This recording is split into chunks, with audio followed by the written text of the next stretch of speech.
છોટાઉદેપુર જિલ્લામાં જિલ્લા કાનૂની સેવા સત્તા મંડળ દ્વારા વર્ષ 2026ની પ્રથમ મેગા નેશનલ લોક અદાલતનું આયોજન કરવામાં આવ્યું હતું।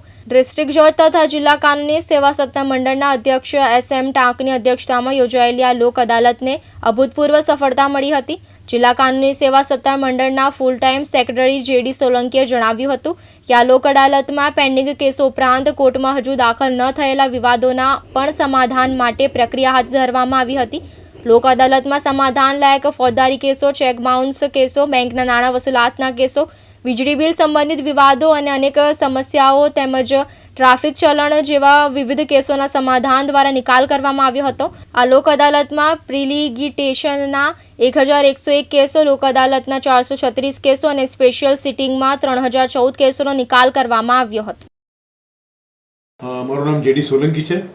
हाल में हूँ जिला अदालत छोटाउदेपुर खाते कार्यरत जिला कानूनी सेवा सत्ता मंडल में पूर्णकालीन सचिव तरीके फरज बजावुं छुं। आज रोज आखा जिला में आ वर्ष 2026 प्रथम राष्ट्रीय लोक अदालतનું आयोजन કરવામાં આવેલ છે।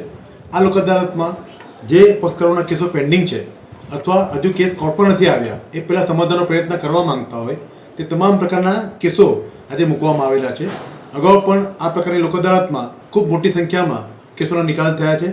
આજે પણ ખૂબ સારી સંખ્યામાં કેસોનો નિકાલ થશે અને લોકોને ઝડપી ન્યાય મળી શકશે, લોકોના તકરારનો ઝડપી નિકાલ થશે એવી પૂરી મને અપેક્ષા છે।